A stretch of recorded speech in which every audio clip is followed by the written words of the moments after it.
up, family? Welcome to Ask the Mods, where we challenge you to stop playing and start pushing. This is my intelligent wife, Fiona.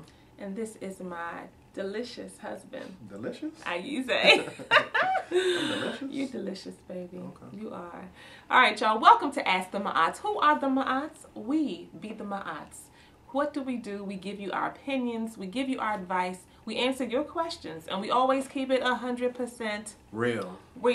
All right, y'all, we're going to get right on down to the realness of this issue. We had a young lady write in, and I'm going to try to summarize this as best as I can.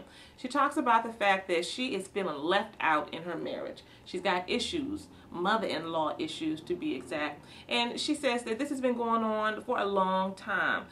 She did give us some background and say that when she and her husband got married, that her husband told his mom, but his mom didn't believe him. So the day before they got married, he spoke with his mother, who was crying on the phone and trying to get down there before they got married, but she didn't make it. And ever since then, things have just been downhill.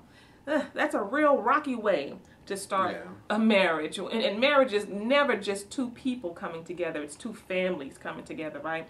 Mm-hmm. And then number two, she just talks about the fact that her mother is a huge manipulator, that you know, her husband treats her like she's the problem. He doesn't see the things that she sees. That his mother is rude to her, doesn't want to be around her. They have children. Recently, the mother and father-in-law came in town, but they stayed at a hotel, and he took the kids and took them over to the hotel to see them, took his mother out shopping and that kind of thing, and she never saw them at all. And so she's just feeling left out. But her question is, should I feel left out, or should I just be grateful that, you know, she basically doesn't want to be around me, my husband doesn't really see it, he thinks I'm the problem, and I should just, you know, whatever, I don't have to deal with him.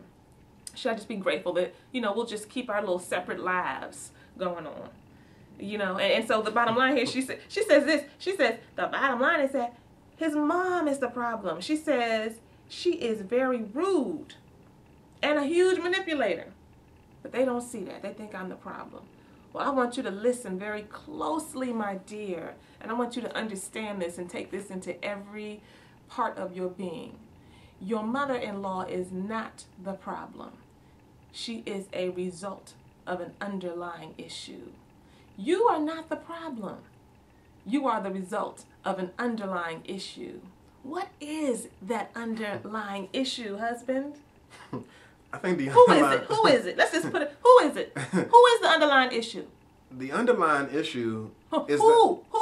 Just say who. It's the husband. It's your husband. I just want you to just take that in before we break that down for you. You putting all of this stuff onto his mama. You ain't got the ring on today. Oh, I ain't got my ring on, y'all. Sorry, baby. But you putting all this stuff onto his mama. And his mama is projecting all her stuff onto you. And both of y'all need to be looking at your husband. Mm-hmm. Isn't that right? Yeah. I mean, it sounds like he set this thing up from the beginning by calling his mother on the phone saying, I'm getting married. She didn't believe him. I don't know what the circumstances were. Maybe she was like, well, who are you getting married to? And maybe she wasn't supportive, and maybe he was anticipating that and he didn't want to deal with that, but he might have avoided some confrontation. He might have just pushed ahead. Did you meet mama before you all got married? Did he do it the right way? You know, did he allow her some respect in the process? Mm-hmm. You know, and so it sounds like he set that thing up wrong so that there would automatically be some kind of a division between the two of you all. It's really based off of his inability to manage the transitions in his life and in his relationships. Oh. You know, I think that, you know, because you all chose to get married, I think that, you know, there's an issue in his relationship with his mom where he might not have possibly made a healthy transition in terms of being a husband.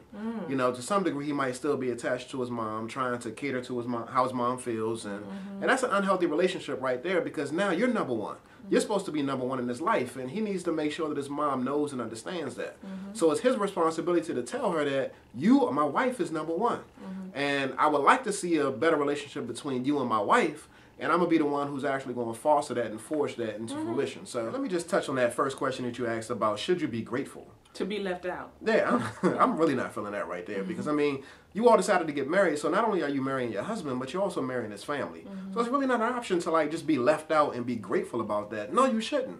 You need to step into his family. He needs to step into yours, and there should be an element of appreciation and growth that comes from you all merging families. And we deal with this a lot, and we've told the spouse whose parents are kind of acting a fool, you need to bring your wife and your mother-in-law and sit them down together and say, let's have a conversation. But it's incumbent upon him, because he's the one who's connected to you and connected to his mother. Understand that the issue was not mama. It's easy for you to focus on her.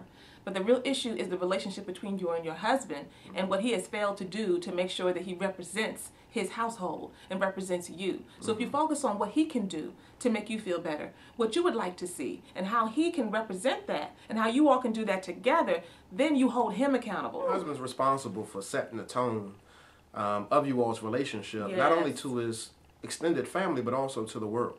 So he has a responsibility in that. And there is a process that occurs when you transition from boyhood to manhood, where your immediate family, your mom, your parents, whomever it may be, needs to recognize you as a man. But in order for them to do so, you got to present yourself as a man, so that you're a man, not only to everybody else out in the world, but you're a man to your mom. And he needs to step up and be a man to his mom and represent you all's relationship so that she can respect that. And he needs, like I said, to set the tone for it. Trust and know this, and this comes from experience. When he steps up and he's a man to his mom and becomes a man to you and leads you and his mom in the way that needs to be done, a lot of this mess will cut. It will stop. Yeah. But it won't stop until he stops playing and starts pushing.